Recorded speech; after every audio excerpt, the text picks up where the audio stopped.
আজ বেশ কিছুদিন ধরে রবিশ্রী কমলা একরকম শয্যাগত। কবিরাজ মশাই মাঝে মধ্যে এসে দেখে যান, ওষুধও দিয়ে যান, কিন্তু কোনো রকম আশানুরূপ উন্নতি দেখা যায় না। এদিকে চাকরির জন্য রবি থাকে শহরে, মাঝে মধ্যে অবশ্য বাড়ি আসে। আজ দুপুর থেকে মুষলধারার বৃষ্টি নামার সাথে সাথে কমলার অসুখটাও বেশ বেড়ে গেছে। এই যে মেয়ে, ওঠো। কোথায় যাব মা? আজ রাতের মধ্যে আমার বাড়ি থেকে বিদায় হয়ে যাবে। শুভ্র বউকে আমি আর কাঁদতে পারবো না। বাড়ি থেকে তাড়িয়ে দিলে আমার কি হবে? মা, মা গো, আমার যে বাবা মা কেউ নেই। আমি কি জানি? বেরিয়ে যেতে বলেছি, বেরিয়ে যাবে, না হলে আমি কিন্তু তোমার হাত ধরে হিড় করে বাড়ি থেকে বের করে দেব। দয়া করো, দয়া করো মা, দয়া করো। এই জলের মধ্যে আমায় বের করে দিলে আমি যে মরে যাব। রোজ রোজ মরার মতো বিছানায় শুয়ে থাকার চেয়ে সত্যিকারের মরে যাওয়া অনেক ভালো। চলো চলো চলো বলছি, চলো। না না না, আমি কোথাও যাব না। তোমার ছেলে ফিরে না আসা অব্দি। এই তো তোমাকে বাড়ি থেকে বের করে দিতে বলেছে। তুমি দূর হয়ে গেলে সে আবার বিয়ে করবে। বিয়ে? তোমার ছেলে আমাকে বাড়ি থেকে বের করে দিতে বলে গেছে? তাহলে আমি কি মিথ্যে কথা বলছি নাকি? যা যা, দূর হও আমার বাড়ি থেকে, দূর হও। ঠিক আছে, সে যদি এ কথা বলে গিয়ে থাকে তাহলে আমাকে আর টেনে হিচড়ে বের করে দিতে হবে না। আমি নিজেই চলে যাচ্ছি। হ্যাঁ তাই যাও যাও, আমাদের মার ছেলের হাড় চুড়ো। চল। বাঁচাও! কে কোথায় আছো?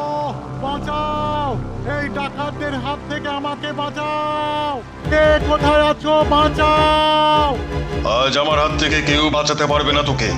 অত্যাচারী জমিদার এতদিন গরিব মানুষদের সর্বস্ব লুট করে যে অর্থ তুই সঞ্চয় করেছিস, আর সেই অর্থ তোর কাছ থেকে কেড়ে নিয়ে সব অর্থ ওই গরিবদের মধ্যে বিলিয়ে দেব আমি। তাই সবকিছু ভালো ভালোই দিয়ে দে, না হলে তোর মৃত্যু আজ নিশ্চিত।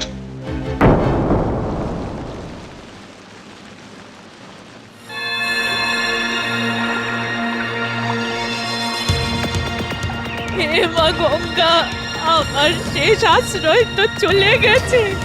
এখন তোমার কোলে আশ্রয় নেওয়া অনেক ভালো মা।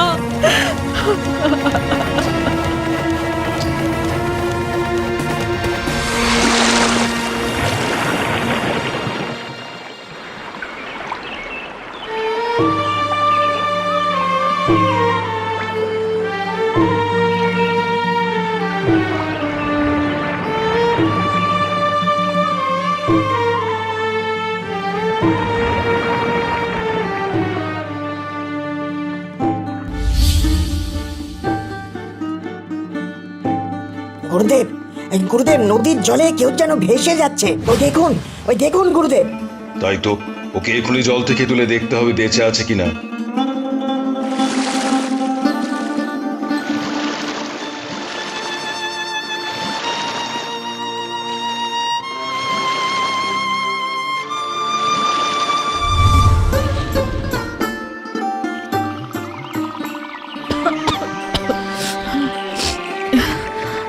আমি আমি কোথায়? এই তো মা, তুমি মায়ের মন্দিরে শুয়ে আছো। এখানে এলাম কি করে? আমি তো মরতে চেয়েছিলাম। তুমি চেয়েছিলে, কিন্তু মা হয়তো চাইনি, তাই আজ তুমি এখানে। এখন বেশি কথা বলো না, আগে কয়েকদিন বিশ্রাম নিয়ে সুস্থ হয়ে নাও, তারপর আমি তোমার সব কথা শুনবো। ওমা, তোমার বউ কোথায়? আমি এবার তাকে শহরে নিয়ে যাব। হ্যাঁ। আর বউ, এইবার তুই যেদিন শহরে চলে গেলি, সেই রাতেই ওই সর্বনাশী ঘর ছেড়ে পালিয়ে গেছে। হ্যাঁ, পালিয়ে গেছে? পালিয়ে গেছে মানে কোথায় গেছে? তুমি তখন কি করছিলে? আমি তো ঘুমাচ্ছিলাম বাবা, আর সেই ফাঁকে অন্য কারোর সঙ্গে হয়তো। সে কি? চিন্তা করিস না বাবা, চিন্তা করিস না। ও আপদ গেছে, ভালো হয়েছে, ভালো হয়েছে। আমি তোর আবার বিয়ে দেব বাবা, আবার বিয়ে দেব। ডাকাত সর্দার পতিত পাবনের চিকিৎসা আর সেবা যত্নে মাসখানেকের মধ্যে কমলা সুস্থ হয়ে উঠল। তোমার সব কথাই শুনলাম মা, এখন কি করবে বলো? তুমি চাইলে আমি তোমায় তোমার শ্বশুর বাড়িতে পৌঁছে দিয়ে আসতে পারি। না বাবা, আমার স্বামী যখন চায় না তখন ওই বাড়িতে আমি আর ফিরে যাব না। দয়া করে আপনি আমায় আশ্রয় দিন। কিন্তু আমি যে ডাকাত, তবে আমি সাধারণ মানুষের সর্বস্ব লুট করি না। আমি অত্যাচারী জমিদারের সবকিছু কেড়ে নিয়ে গরিব মানুষদের মধ্যে বিলিয়ে দিই। তুমি কি পারবে আমাদের সাথে থাকতে? পারবো, পারবো বাবা, পারবো। আমি অত্যাচারের বিরুদ্ধে লড়াই করতে চাই। তাহলে আজ তোমায় দীক্ষা দেবো আমি। এই শোনো সকলে, আমি একে মা বলে ডেকেছি, তোমরা একে মা বলে ভাববে। আজও দীক্ষা হবে, সেই মতো সবকিছু প্রস্তুত করো। সেদিন থেকে ডাকাত সর্দার পতিত পাবনের কাছে শুরু হলো কমলার অস্ত্রবিদ্যা শেখা।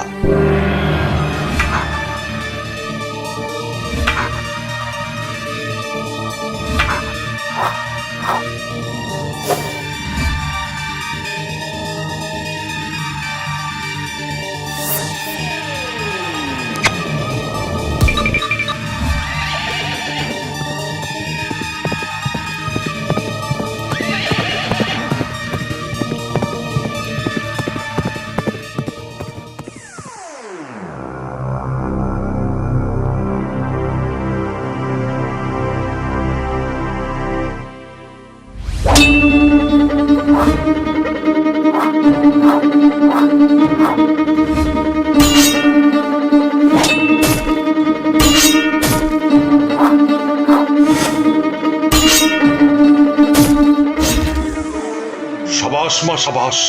1 বছরের মধ্যে তুমি যে এতটা শক্তিশালী আর পারদর্শী হয়ে উঠবে সেটা আমি কল্পনা করতে পারিনি। সবই আপনার আশীর্বাদ বাবা। তার থেকেও বড় হলো তোমার মনের ইচ্ছে। শুধু ইচ্ছে আর শক্তির জোরে তুমি তোমার শরীর আর মনের রুগ্নতাকে জয় করতে পেরেছো। কিছু বলবে? গুরুদেব, কিছুদিন হলো রঘুনাথ নামে এক উটকো লুঠেরা বল্লভপুর গ্রামে মানুষজনের উপর খুব অত্যাচার চালাচ্ছে। কিরকম? সাধারণ গৃহস্থদের উপর খুব জুলুম করছে। প্রতি রাত্রেই কারো না কারো বাড়িতে লুট করে সর্বস্ব নিয়ে চলে যাচ্ছে। এই জুলুম বন্ধ করতে হবে। ঠিক আছে, আজ রাতে আমি যাব। আপনি কেন যাবেন বাবা? বল্লভপুরের ব্যাপারটা আমার ওপরেই ছেড়ে দিন। তুমি পারবে ওই শয়তানটাকে সাহায্য করতে? পারবো বাবা, আপনি শুধু প্রাণ ভরে আমায় আশীর্বাদ করুন। এই কে কোথায় আছো গো? বাঁচাও, বাঁচাও! এই ডাকাতের হাত থেকে আমাদের রক্ষা করো, রক্ষা করো। কেউ এই না, কে কেউ কোথায় বাঁচাতে আছো? আসবে না তোদের। বাঁচাও, বাঁচাও, বাঁচাও, বাঁচাও! শোন, শুনেছি তোর ছেলে শহরে চাকরি করে অনেক টাকা এনে ঘরে জমিয়ে রেখেছে। সেই সব কিছু যদি ভালোয় ভালোয় না দিস, তাহলে তোদের মার ছেলে দুটোরই ধর থেকে মুন্ডুটা আলাদা করে দিয়ে যাবো আজ। কিন্তু তার আগে তুই আমার হাতে শেষ হয়ে যাবি রঘুরাম। কে তুই? আমি যেই হই না কেন, শুধু জেনে রাখ আমি তোদের মতো অত্যাচারীদের জম। এই, মেরো না, মেরো না, মেরো না আমায়, মেরো না। আজ ছেড়ে দিলাম, তবে ভবিষ্যতে আবার যদি এই অন্যায় করিস তাহলে সেদিনই ঘনিয়ে আসবে তোর শেষ দিন। যা, দূর হয়ে যা। এই তুই কে বাবা, কে? হ্যাঁ, এমন করে আজ আমাদের সবকিছু রক্ষা করলে? আমি একজন নারী। কিন্তু কে মা তুমি? সে পরিচয় না হয় এখন থাক, শুধু জেনে রাখো আমার নাম রানী। আমি চললাম। গলার স্বরটা কেমন যেন খুব চেনা মনে হলো। কে কে এই নারী? আমাকে আমাকে জানতেই হবে এ আসলে কে।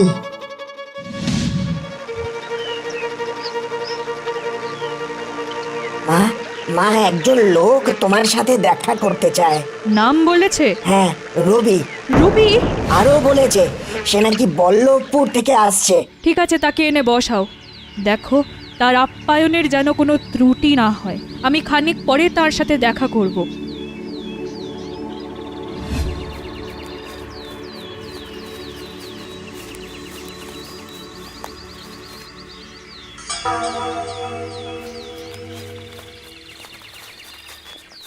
আমার কাছে কি প্রয়োজনে? ডাকাত রঘুরামের হাত থেকে আপনাদের তো আমি রক্ষা করেছি। অবিকল সেই কণ্ঠস্বর, চেহারার সেই আদল। শুনেছি শুনেছি আপনি নাকি অসহায় মানুষদের নানাভাবে সাহায্য করে থাকেন। তা করে থাকি, তা আপনার কি সাহায্যের দরকার? আমার স্ত্রী হারিয়ে গেছে, তাকে আপনি খুঁজে দিতে পারেন? কি করে হারালো? আসলে আসলে আমি শহরে চাকরি করি, বাড়িতে আমার মা আর অসুস্থ স্ত্রী থাকতো। একদিন একদিন শহর থেকে বাড়ি এসে শুনি আমার স্ত্রী বাড়ি ছেড়ে চলে গেছে। সেই থেকে আমি তাকে খুঁজছি আর খুঁজছি, কিন্তু কিন্তু খুঁজে পাইনি কোথাও। বাড়ি ছেড়ে চলে যাওয়া স্ত্রীকে এত খোঁজার কি দরকার? আমি যে তাকে খুব ভালোবাসি, যদিও আমার মা বলেছে সে হয়তো অন্য কারোর সাথে চলে গেছে, কিন্তু এ কথা আমি বিশ্বাস করি না। না না না না, আমি এ কথা বিশ্বাস করি না, কারণ কারণ সে খুব ভালো মেয়ে। হ্যাঁ, আমি জানি সে খুব ভালো মেয়ে। এখনো এতটা ভালোবাসে আমায়, এতটা বিশ্বাস করে? ঠিক আছে, বিগত 1 বছরে আমরা দুজন পথ হারানো মেয়েকে আমাদের এখানে আশ্রয় দিয়েছি। দেখুন তার মধ্যে আপনার স্ত্রী আছে কিনা। দেখুন তো এদের মধ্যে কোনটা আপনার স্ত্রী। না না না, এদের মধ্যে কেউই আমার স্ত্রী নয়। মুখ না দেখেই এতটা নিশ্চিত হচ্ছেন কি করে? কারণ কারণ আমার স্ত্রীর নিঃশ্বাস প্রশ্বাসও যে আমার চেনা, বড় চেনা। সেক্ষেত্রে আমি আর কি করতে পারি বলুন? আপনাকে তাহলে খালি হাতেই ফিরে যেতে হবে। যদি অভয় দেন তাহলে একটা কথা বলি। বলুন। আমার মনে হয় মুখে কাপড় চাপা দিয়ে আমার সামনে যিনি দাঁড়িয়ে আছেন, যাকে আজ সকলে রানী বলে ডাকে, তিনিই আমার স্ত্রী। কি করে বুঝলেন? ওই যে বলেছি, তার কণ্ঠস্বর, শরীরের আদল, এমনকি নিঃশ্বাস প্রশ্বাস অবধি আমার চেনা।